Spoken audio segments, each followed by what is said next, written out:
कथामृतं तप्तजीवनम्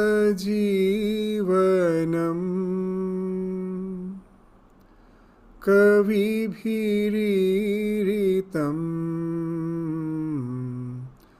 कल्मषापहम् श्रवणमङ्गलम् श्रीमदाततम्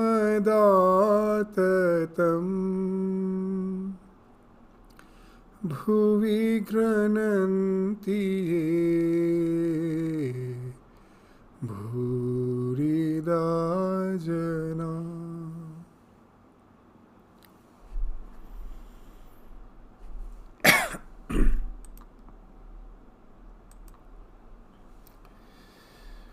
So as in the last class we have been discussing on the very first practice of the preparatory bhakti, the Vaidhi bhakti, and that was Shravana.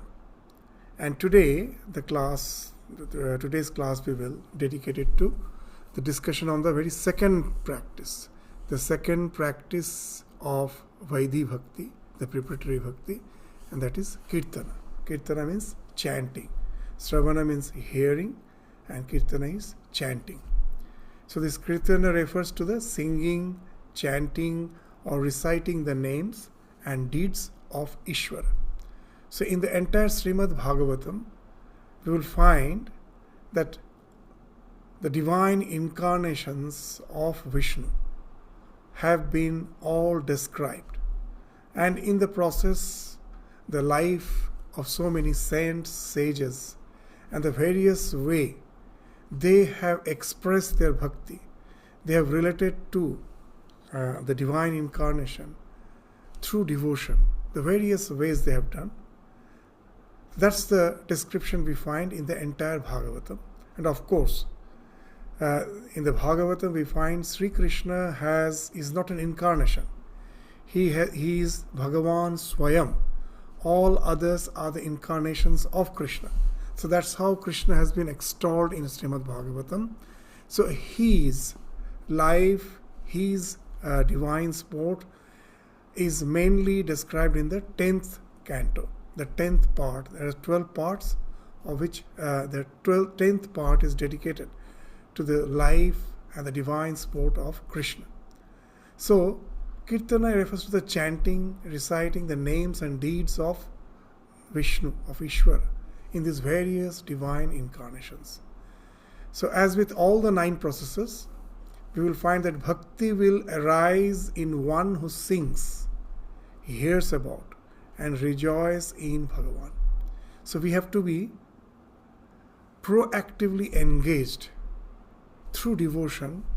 And what are the various means? Singing, hearing, rejoicing in his divine sports. So who is he? He is the bestower of the liberation. So in Bhagavatam, that's the idea we find in the 10th canto, in the 10th part, in the 69th chapter, the 45th verse. It's a very nice verse. What's they say? Yah tu ang gayati srinoti anumodate va bhakti bhavet bhagavati hi apavarga marge. So it's gayati, singing. This singing speaks of this Kirtana, srinoti, hearing, that we were discussing in the last class.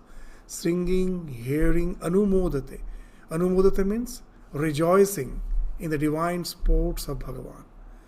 So through all this process, the bhakti arises. Bhakti bhavet bhagavati. The bhakti towards the divine that arises. Who is the divine? Who is the bestower of liberation? Apavarga marge. So he is the bestower of revelation. So now, although Shravana is the primary and the foundational practice of bhakti, as we have discussed in the previous class, so the hearing, but it is a passive activity. As such, we are not doing anything proactively. It's a passive activity. But the Kirtana, on the other hand, is an active spiritual practice. So we will find that this Kirtana has evolved. It's not just mere singing. Even in the life of Chaitanya Mahaprabhu, we find that Kirtana was the main spiritual practice as has been prescribed by him for the mass, for the general masses in this yuga. It's a very active spiritual practice which doesn't only speak of singing. It's all a congregational singing. He used to go down the street singing the name of the divine. And that's how making others aware of the divine, as if engaging the entire society into the devotional practices. So that's how the Kirtan is something very, very an proactive spiritual practice.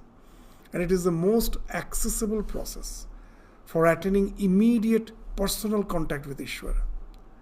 So we say that God is abstract. I cannot see him, as if he is impersonal. For most of us, of course, there are devotees who have the vision of the divine. But for most of us, he is just something very abstract. So that's why in Bhagavatam it has been indicated that it's not that as we cannot see him, that way we cannot be in communion with him. God is synonymous to his name. He and his name are inseparable, just the way the fire and its heat or the capacity to burn is inseparable. So similarly, the Nam and the Nami is Abheda, is identical. So that's how the name of the Lord has been eulogized in Bhagavatam. So that's why we find what has been mentioned in Bhagavatam in the very first canto, the first part, the 5th chapter, the 38th verse. What it is saying, very nice verse again. Iti murti abhidhanena mantra murtim. That the murti is made of mantra. Just the way when I go to the shrine, I see the image of God, that is the Archa Avataram, that God manifests spatially. It's not just made of stone, as when anyone is to mention that the Mother Kali is made of stone, Sri Ramakrishna will immediately say, no, it is Chinmayi. It's made of consciousness. So God specially manifests in the image as the Archa Avataram. And again, he specially manifests in the name as the Mantra Murti. These terms are so significant. Mantra Murti. So his Murti, his image is the mantra itself. The sound itself is his image. Mantra Murti. So iti murti abhidhanena mantra murtim amurtikam. The one who is formless, he takes as if a form through the name. So this mantra murtim amurtikam. That's why Bhagavatam is very, very poetic. Amurtikam, the one who is amurtikam, one who is formless, he takes the form in the form of the mantra. Marta murtim amurtikam. Yajate yagya purusham sa samyak darshana puman. So he is an actual seer. Samyak darshana. Samyak, the word samyak means in totality. The one who sees the truth in totality. Who is the one? So who worships? Who worships is yajate. So who yajate how? In the form of sound representation. Transcendental sound representation. He is abhidhanena, that is sound representation. That's the supreme personality of the Godhead. He is in the form of mantra murti, though he has no material form. Amurtikam. So, but in Bhagavatam they say that God has a form. But here, when we say amurtikam, the term is very significant. He doesn't have a material form. He is actually the form made of pure consciousness. That's what Sri Ramakrishna used to say. Chinmayi. He is the form of consciousness. Not just like ours is a material body. It's a body made of consciousness. That's why those who get initiation, in whatever path it may be, you will find the Guru instructs the disciple that when you meditate on the Lord, don't think him has made his a personification of flesh and bones. No. He is a personification of consciousness, full of illumination. So that's the Chinmayi Murti. So when we meditate, we have to meditate on the Lord as if a body made of compact illumination. That's the Chinmayi Murti. It's not this material body. That's what is meant by Amurtikam. And his special manifestation is through the sound. He manifests. Very nice. That Jiva Goswami gives a very nice example. What he says, that that when we say the word water is not the actual water. Why? When I pronounce the word water, if I am thirsty, my thirst is not quenched. So the word water is in no way identical with the water itself. But the Lord is identical with His name. Why? The moment I take the name of Lord, immediately the bhakti wells up. My thirst for devotion, to be in companionship with the divine, that gets quenched, that gets satiated just by taking the name of the Lord. How nicely the Jiva Goswami is this describing. That I see the water. When I pronounce water, my thirst is not quenched. But I take the name of the Lord, all my worldly desires get satiated, and I get filled with the divine bliss. So one thirst cannot be quenched by saying water, since the water is different from the substance water. But the name Krishna is personally and immediately present in that audible form, the sonic form. Therefore, God can be directly experienced by reciting His name. So that's the faith we have to have, that when I am reciting His name, He is present with me. He is immediately present with me in the sonic form, in the sound form. I am in the presence of the divine just by taking His name. So that's how this Kirtana has a very special importance in our spiritual life. So just as the vision of Krishna is a visual divine presence, the sound Krishna is the sonal divine presence. It is a presence. In both the cases, this presence is perceived or not perceived in proportion to the purity and devotion of the bhakta. The more we are pure, the more we have faith, the more we experience the divine in both the aspects. Some may have that the visual darshana, but that in no way is superior to the sonal representation, the sonal divine presence. Just by hearing the name, we see in the life of Ramakrishna, in the life of Chaitanya Mahaprabhu, we see just by hearing the name, immediately they go into the deep state of samadhi. There's an experience that's going on within them, and there is a tremendous welling up of devotion, of emotion, with all the signs. There's a horripilation, the hairs will stand, from the eyes the tears will roll down, and they go into the state where they appear to be inert, but with no external sign of life, but inwardly they're totally in communion with the divine. So that's the state. Just by hearing name, they get transported. So it is a divine presence in the form of the sound, the sonal divine presence. Hence, since Krishna manifests His personal presence for advanced practitioners, such bhaktas can exhibit extreme ecstatic states in Kirtana. Just as we were saying, we saw in the life of Chaitanya Mahaprabhu, in the life of Sri Ramakrishna, that just by hearing the name, they get extreme ecstatic manifestations. They may get horripilations, tears roll down their, these eyes, and they go into a deep state of this absorption, contemplation. So all these signs become something manifested in their physical body, which speaks of this immense bhava, the feeling which has started working up within. That's why it's in the words of Sri Ramakrishna. It's such a tremendous emotional exuberance. He used to compare it with a mad elephant. He says, suppose a mad elephant, it tries to enter a mud house, what will happen? This mud house will simply break off, will collapse. So it is saying that this bhava is like that. It's just like the plundering of the mud house by a mad elephant.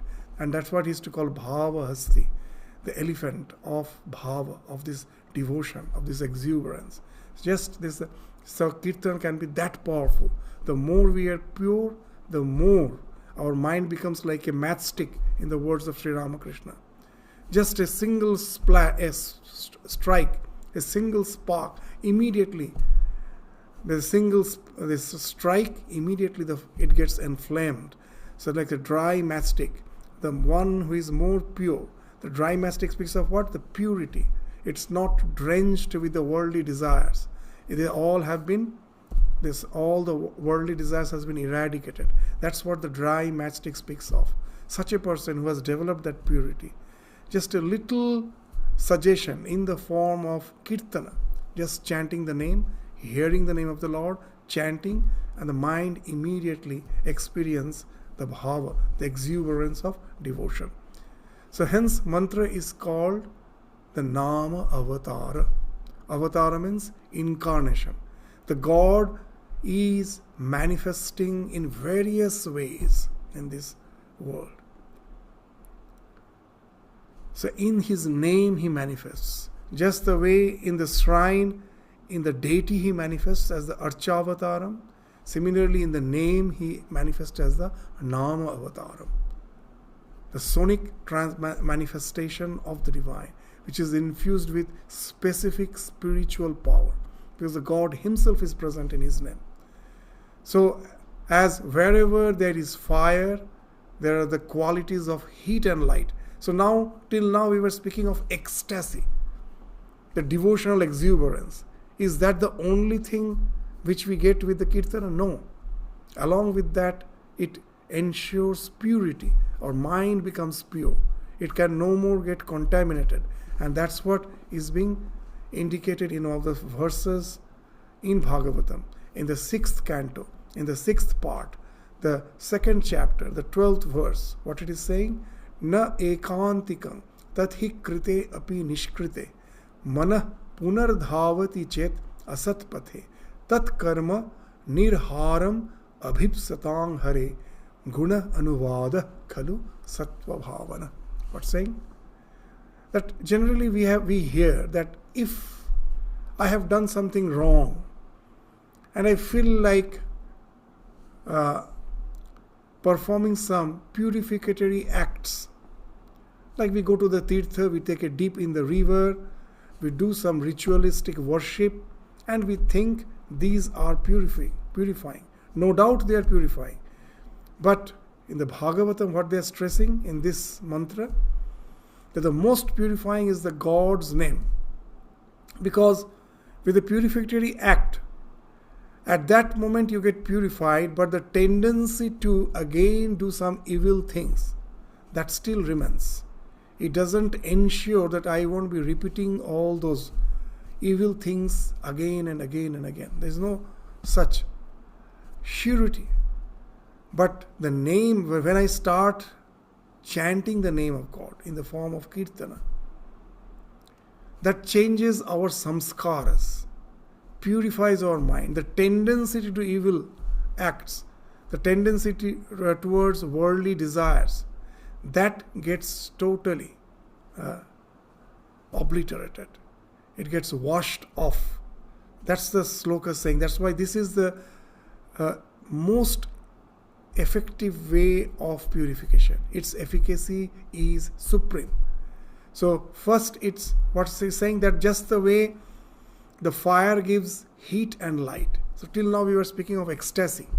So it of course gives ecstasy. But just as the way the fire gives heat as well as light, so here also this Kirtana, in one way it gives that ecstasy, and another aspect of it is it purifies us. And that is the supreme purification that happens. So the ritualistic atonement recommended in the scriptures are insufficient to cleanse the heart absolutely. Because after atonement, after such purification, one's mind again runs towards the material activities. So the tendency for enjoyment, for the worldly enjoyment, that in no way is eradicated. But when we take the name of the Lord, when we chant, when we do Kirtana, so what happened? Consequently, this chanting the name of Krishna or glorification of the name, fame and pastimes of the Lord. So Kirtana is of his name, of his Leela, of the pastimes. All these are recommended as the most perfect process of atonement. The Sattva Bhavana in the sloka speaks of atonement. Why? Because such chanting eradicates the dart from the heart, all the impurities from the heart completely. It doesn't recur, it doesn't come back, it's totally eradicated. So this tat karma nirharam avipsatang hare guna anuvada khalu sattva bhavana. So that's the thing. So such acts helps us to get rid of all those evil tendencies totally, without the chance of any recurrence. So that's why it is the supreme purifier. That's as Sri Ramakrishna used to say very interestingly. He jokingly used to say that why people have the tendency to do the evil things again and again. And he used to say, suppose all the evil tendencies, just like ghosts, are residing in our body. He used to give this funny example. Just imagine that all the evil tendencies are like the there's the personification. All these evil tendencies personifies as ghosts and they reside in our body. When we go, it's mentioned in the scripture that by taking a dip in the Ganges, we get purified. So Sri Ramakrishna is saying that we never deny that. It do happen. How? The moment such a person in whom all the ghosts of evil tendencies resides, the moment he is about to take a dip in the Ganges, all these ghosts jump up and sit on the branch of a tree just on the bank of the Ganges. They are no more there with you. But the moment I take the dip and I just come back, they immediately again come and just reside in me. They again just come back and start staying in me. That's what speaks of all the evil tendencies. They are not washed off. They are not cleansed. When the act has cleansed the body and I have a tendency to repeat those evil acts again. So that's what Sri Ramakrishna used to say, that when a person takes a dip in the holy Ganges, their sins jump out and cling to the branches of a nearby tree. But as soon as the person comes out of the water, the sins leap back unto them. But this Kirtana eradicates the samskaras themselves, not just the karmic consequences. That I have done some evil act, for that I have to face some consequences. All these purificatory acts may help me to get rid of all those consequences. But my tendency to repeat them again, that's in no way eradicated. But the name of God helps to eradicate the samskaras.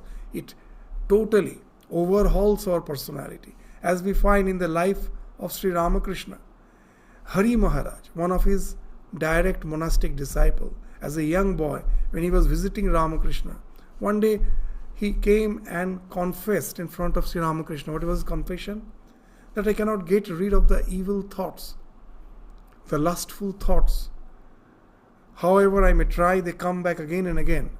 And Sri Ramakrishna told, simply take the name of the Lord, chant the name of Hari. Now, Hari Maharaj at the very beginning never believed. He thought, can it be so simple? But as he had faith in the words of Ramakrishna, he thought, why not I practice? And within a few days, he found an immense purification. His mind was purified.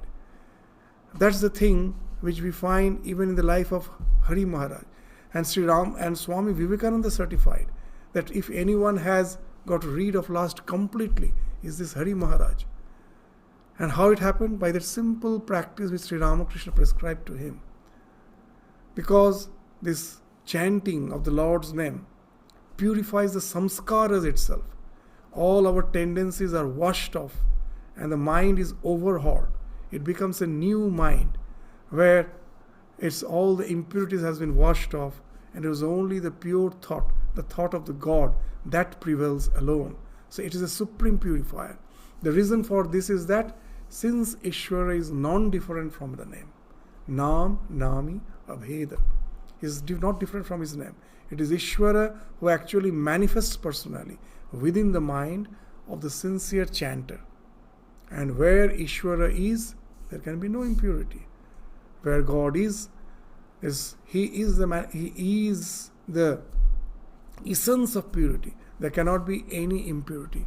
So that's what has been stated in the Bhagavatam, in the second canto, in the second part of Shrimad Bhagavatam, in the 8th chapter, in the 4th and in the 5th verse. What it is saying, very nice verses. These verses are very powerful, very effective. Srinvatah sradhya nityam grinatascha swacheshtitam kalena nati dirghena bhagavan vishate hridi. So what is saying? Bhagavan quickly enters. It doesn't take much time. It is almost instantaneous. Enters the heart of one who faithfully hears and constantly recites his name, his activities. Srinvata hears, Sraddhaya with full faith, and Nityam Grinatascha Swacheshtitam. And this Grinatascha means singing. So his hearing and singing with your own endeavor. The endeavor which is presupposed by faith. Your endeavor is along with faith. Faithfully you are practicing. Faithfully you are taking the name of the Lord. Then what happens? Kalena nati dirghena. Na ati dirgha. It doesn't take much time. Ati dirgha means long time. Na is a negation. Na ati dirgha. In a very short time, almost instantly. Kalena. Kalena means in time. Na ati dirgha. In a very short time. Bhagavan vishate hridi. He as if comes and starts residing in your heart. He enters into your heart. And then the next verse, how nicely they're saying. So where he enters, how he enters the heart, how he enters there? Pravishta karna randhrana, through the ears. Pravishta karna, through the orifice of your ear, karna randhra. Swanam bhava saroruham dhunoti shamalang Krishna salilasya yatha sharat. So entering through the portals of the ear, through the orifices of the ear. So he purifies all the impurities from the lotus of the heart of his devotee. Karmarandhrena swanam bhava saroruham. He cleanses. Dhunoti shamalang. Dhunoti means cleanses. Shamalang. All the impurities he cleanses. Who? The Krishna. How he cleanses? Shalilasya yatha sharat. After the rainy season, the autumn comes. After the rainy season, the autumn comes. You will find in the rainy season, the river becomes muddy. It's full of this turgidity, full of mud. And in the rainy season. And when the autumn season comes, we find that the river has become clean. As if with the advent of the autumn, the water is purified. Similarly, by the advent of the Lord in our heart, who has entered through the Kirtana, through hearing of the Kirtana, through singing and listening. When you sing, automatically you listen. He enters through the ear, and just like the advent of the autumn season, the way the rivers are cleansed, all the waters are cleansed, all the water bodies gets cleansed, our heart also gets cleansed. And the Lord starts residing there. Immediately he enters there and he resides there. So how nicely, beautifully, with how powerfully this has been stated. That if we have faith, these mantras are very powerful. Just see how directly it is speaking. That don't think that it is a mere imagination or visualization. The Lord, in the form of the name, enters through your ears and immediately gets installed in your heart, and it gets purified. Just the way with the advent of the autumn season, the water bodies get purified. So once the heart has been cleansed through Kirtana, and Bhagavan has thus began to reveal his presence, the ecstatic effects of Kirtana can be quickly felt. That's being again stated in the 11th part of Bhagavatam, in the 2nd chapter of the 11th part, the 40th verse. These verses are so nice. Evang vrata swapriya nama kritya jatanuraga dhruta chita uchchai hasastitho roditi rauti gayati unmadavat nrityati lokabhaya. So that finds manifestation, that when this when one's love is awakened and one's heart has melted, how it has melted? While chanting loudly the names of one's beloved Lord. And then this divine exuberance finds expression as how he starts laughing. He appears to be like a madman. The others may think that why he is laughing. They won't understand the reason, that the tremendous, intense, divine exuberance which is going on within, that makes him laugh, weep, cry, sing, dance like a madman, completely indifferent to the social norms. As Sri Ramakrishna used to say, Lajja, Ghrina, Bhoy, Teen Thakte Noy. So in the name of Lord, if anyone gets ashamed, then for him there is no chance of devotion. Lajja, Ghrina, this hatred, bhoy, fear, oh, what others will say. And seeing others chanting the name of Lord, I may start hating them. Oh, what all sorts of queer beings there. So if you have shame, if you have a sense of hatred, if you have fear, then there is no so-called scope for the devotion to grow in your heart, to blossom in your heart. Lajja, Ghrina, Bhoy, Teen Thakte Noy. And that's the idea we find here with that devotion. When we start doing Kirtana, immediately we find that there is a tremendous devotional exuberance, and that's find expression as all these symptoms. They start laughing, weeping, crying out, singing, dancing. Externally they may appear as mad. That's what Sri Ramakrishna, all the priests and the officials of Dakshineshwar thought, that he is mad. He is to roll in the ground. While taking the name of the mother, is to roll on the ground, crying, just rolling on the ground with all tattered cloths. People thought that, some thought that most probably he is having colic pain, and some thought he has gone mad, because he is not in any way conforming to the social norms, and he is not aware of it, because he is totally absorbed with the divine inebriation. And that's the thing which is being spoken of here with the Kirtana. And in fact, Bhagavatam, along with the other Puranas, considers Kirtana to be the Yuga Dharma in this age. As Sri Ramakrishna in the Gospel again and again says, this Kalite Naradiya Bhakti. That speaks of this Kirtana. What is this Naradiya Bhakti? This constantly chanting. You see that whenever you see any portrait of Narada, what he is doing? He is just, that's taking the name of the Lord. He is playing his veena and taking the name of the Lord. So that's the picture we get. So that's the Naradiya Bhakti, constantly taking the name of the Lord. In whatever situation I may be, taking the name of the Lord. In this yuga, other practices are almost impossible. So for this yuga, even in the Bhagavatam it's mentioned that even the great sages sometimes aspire to take birth in Kali Yuga. Why?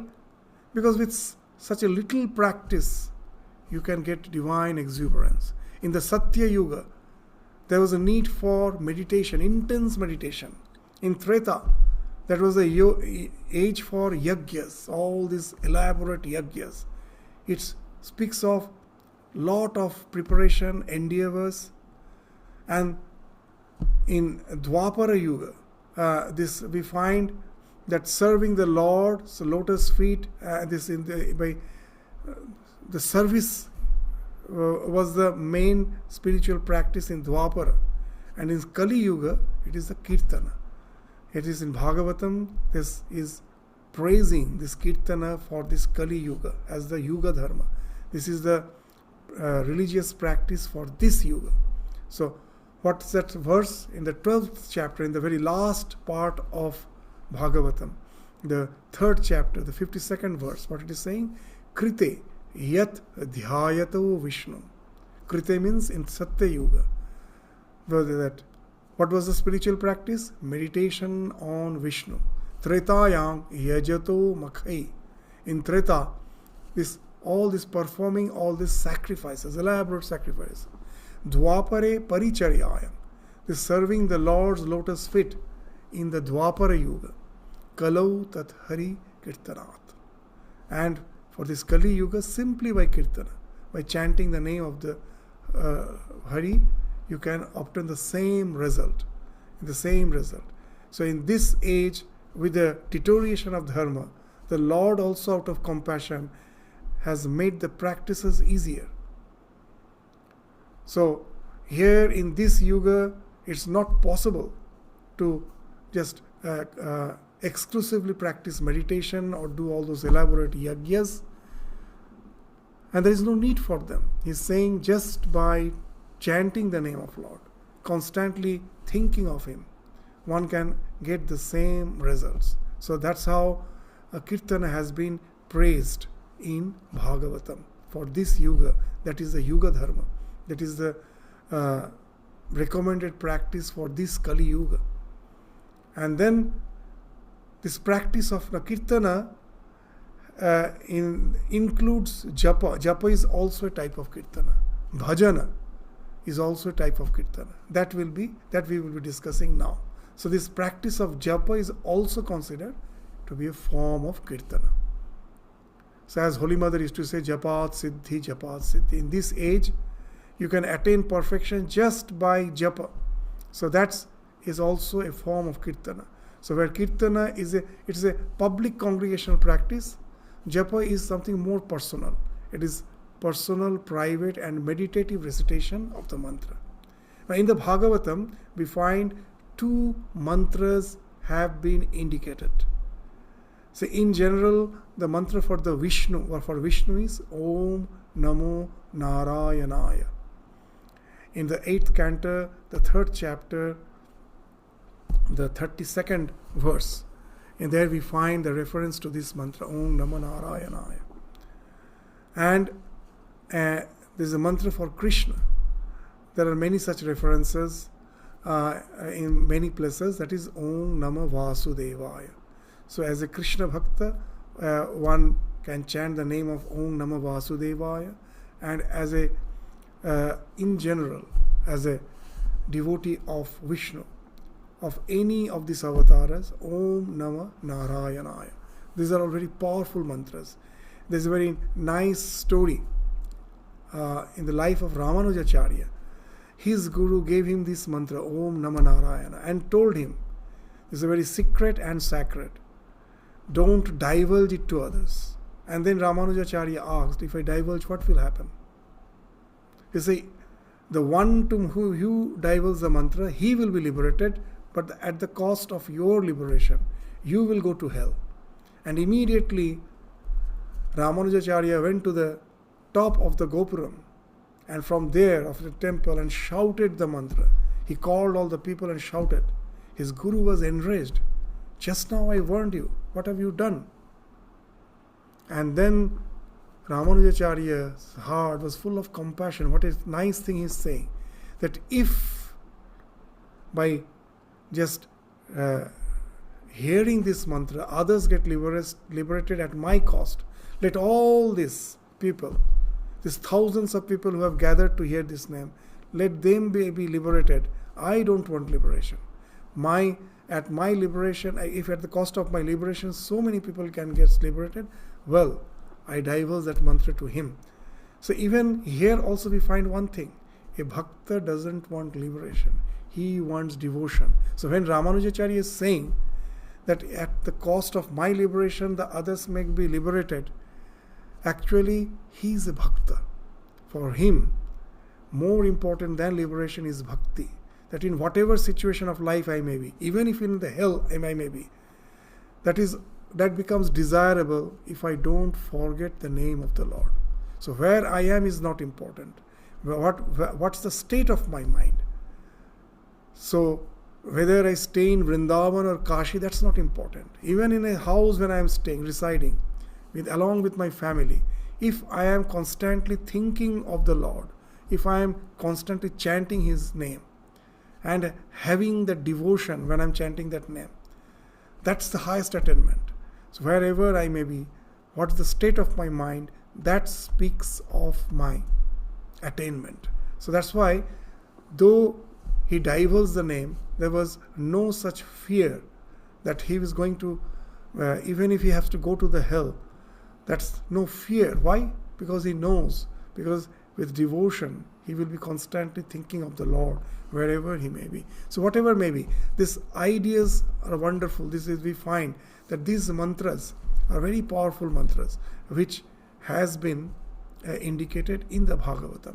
This we have to chant as per our disposition, as per our liking, temperament. Whatever Ishta we may choose, we have to, just corresponding mantra, we have to chant, constantly trying to visualize the Lord sitting in the heart in that form. So mantra japa is optimally performed first thing in the morning, ideally an hour or so before sunrise. That's called the Brahma Muhurta.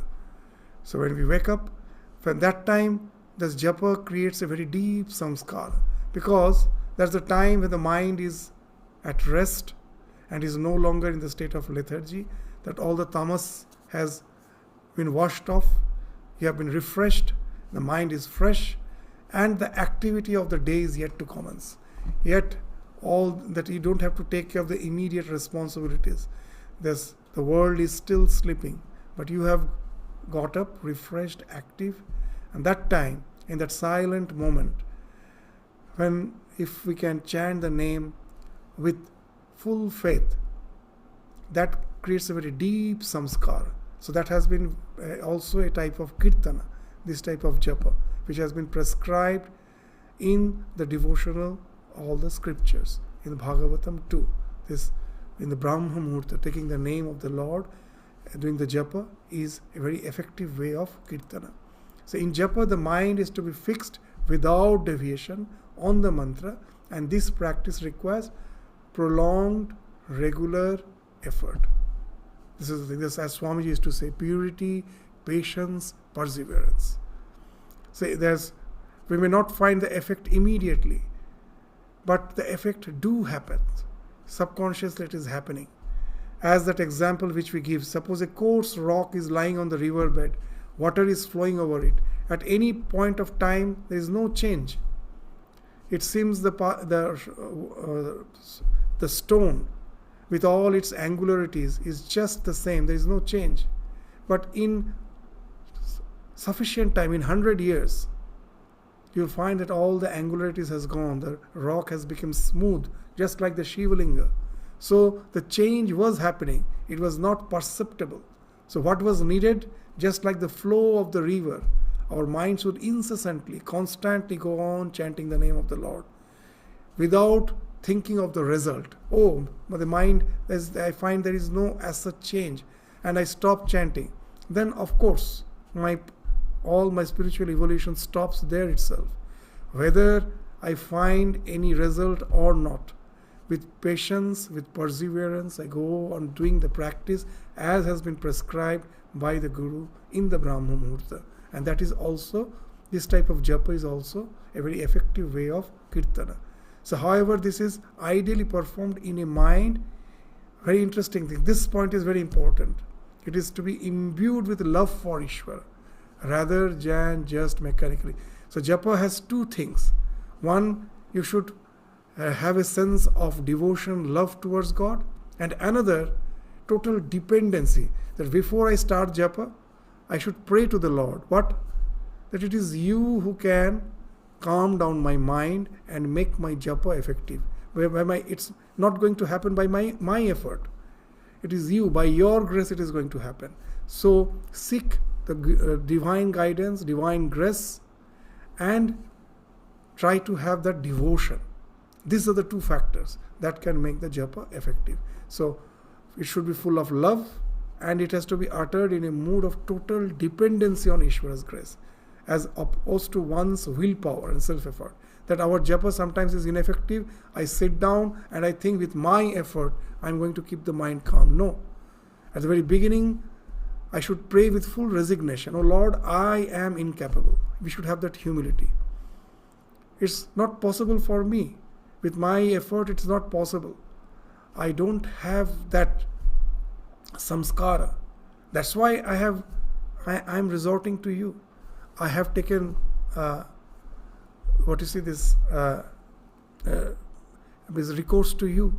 I'm totally depending on you, because I know by your grace it is possible.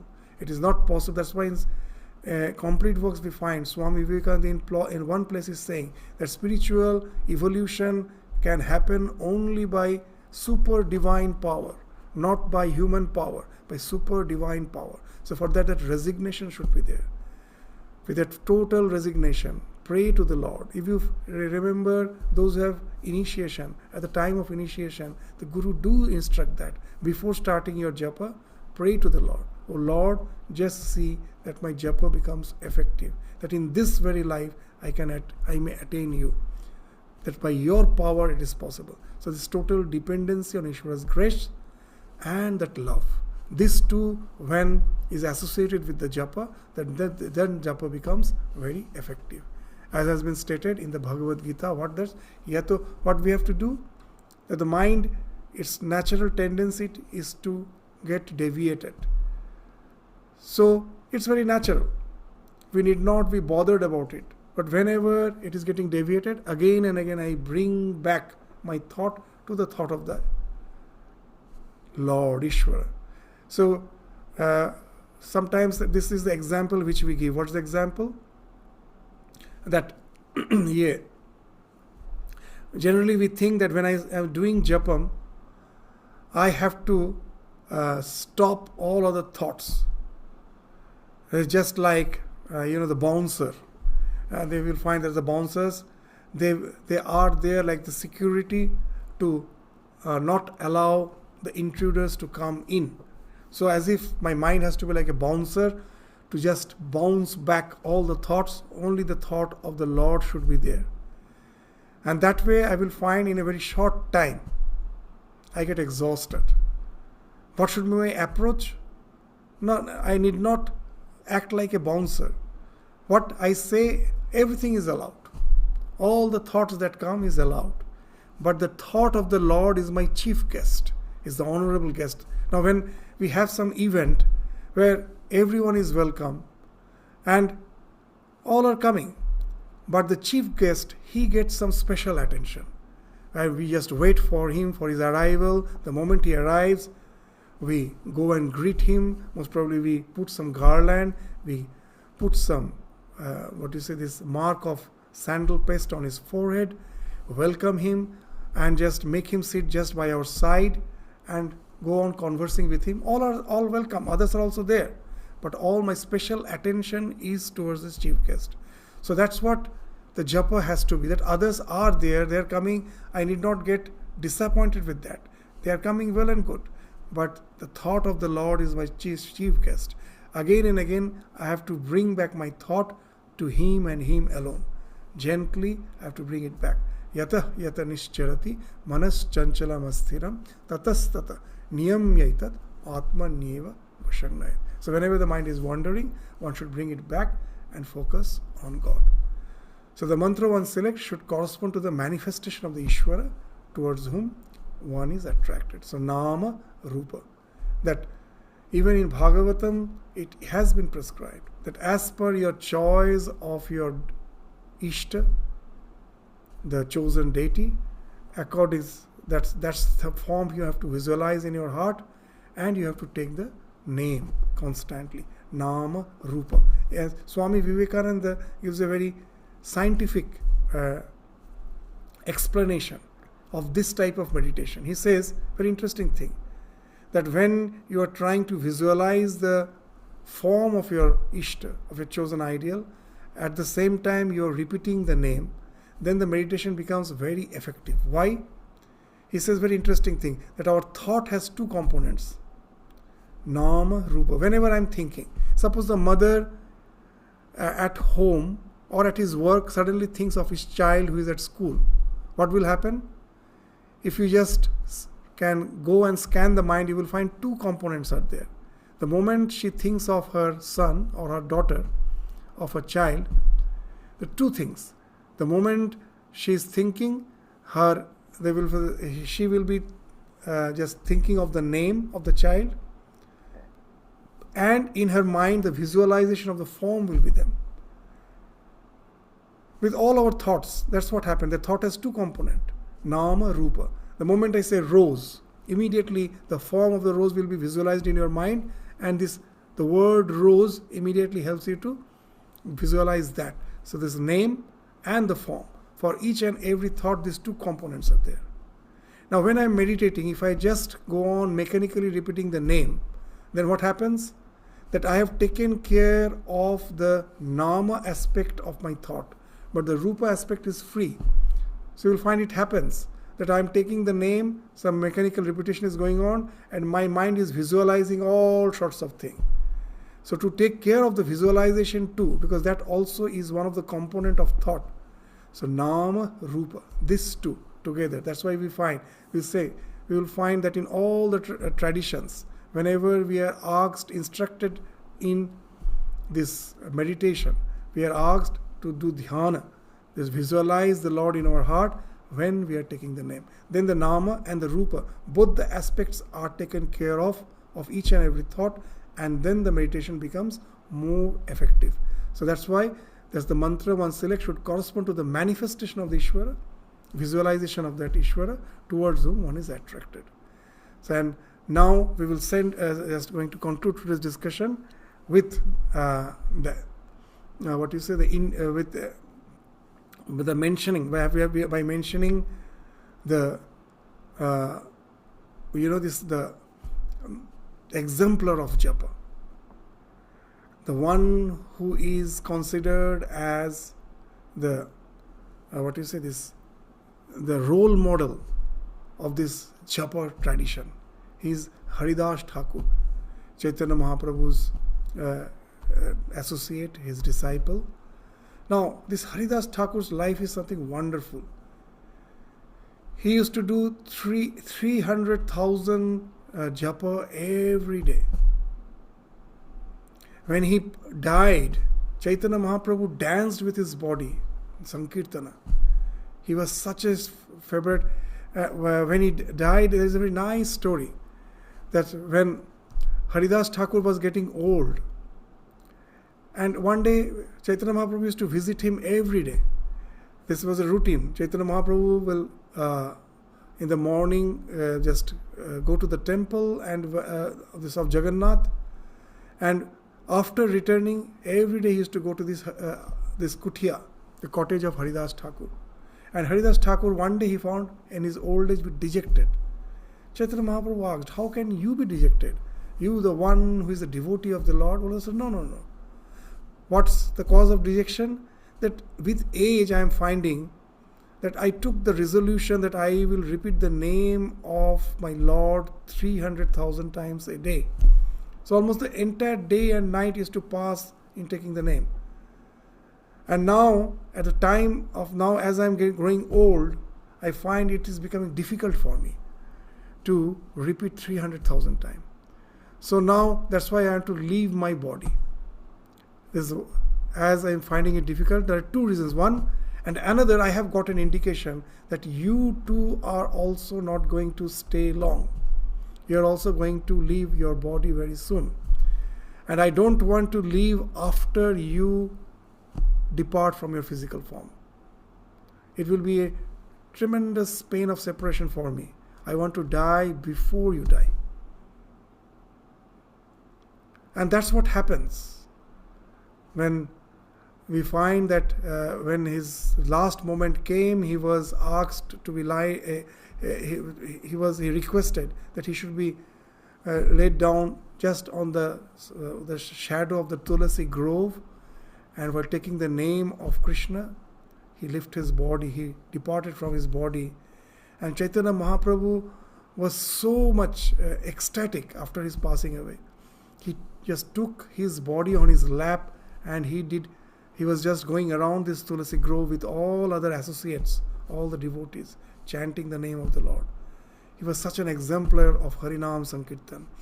And for that the last rites, it's not exactly last rites, after the passing away of such a exalted soul, it's a celebration.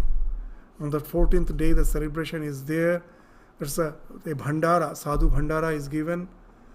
And for that bhandara, it is Chaitanya Mahaprabhu himself went from door to door to beg for the things which were required for his last celebration. Mahaprabhu himself went from door to door to beg. Such an exalted soul this Haridas Thakur was. And in his life, in the much earlier, there's a very nice incident that seeing his influence among the mass, the king became very envious towards him. He was a malicious king. His name was Ramachandra Khan, his emperor. He wanted to somehow he just employed one prostitute to seduce him so that he falls from that exalted state of devotion. Now this prostitute who was appointed by Ramchandra Khan, when he visited this Haridas Thakur, he, as usual, he was doing his japa. And when she gave the proposal that I came here just to entertain you, amuse you, Haridas Thakur was a very humble soul. He never wanted to hurt anyone. He told, of course, I will fulfill your wish. But I have taken a resolution of 300,000 times repetition of the Nama. So let me complete after that. And now, as it takes a lot of time, so entire day, entire night is to be spent just by doing japa. And that's how 3 days passed. And in the process, the prostitute started developing devotion. Just say, this is sadhu sangha. She came with some evil intention, being employed by the emperor. And now just staying in the presence of Haridas Thakur, she became a devotee. She confessed that for what actually he came. And then she came. And then she requested to be initiated in the name of this Krishna. And Haridas Thakur actually knew the entire this devious plan of Ramachandra Khan. So he was about to leave that cottage and was to go and stay in some other place. It was planned. But out of compassion, just to save this prostitute, he stayed for 3 more days. And in the process, her mind changed. And she was initiated. And later in the Bhakti Shastra it is mentioned, she became an exemplar of devotion. Many used to come and took initiation from her. She became an exemplar of devotion. She also used to do japa for 300,000 times per day. Such was the inspiration of Haridas Thakur. So that's the exemplar.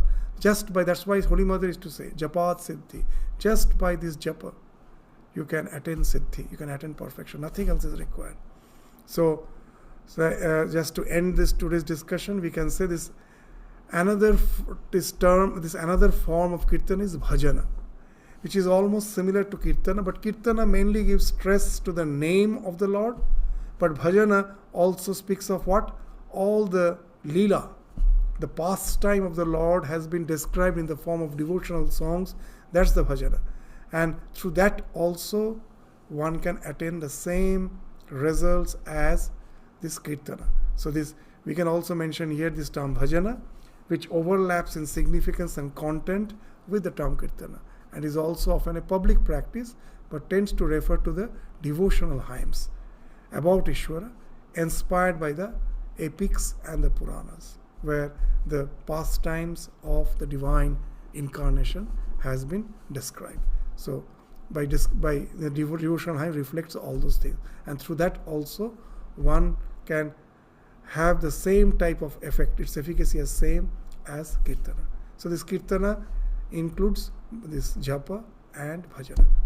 So Thus we find this is the second practice, has a very deep significance, has a very great significance in the spiritual advancement, in the devotional advancement of a devotee in spiritual path. So with this, we stop our discussion today.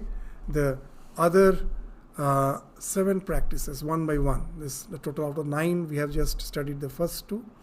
The Sravana, and then this Kirtana, then comes Smarana, Pada Sevana, Archana, and it will come. This Dasya, Sakhya, Atma Nivedana, one by one, all these practices will come, which we will take up one by one in the succeeding classes. So with this, we stop our discussion today. Thank you all.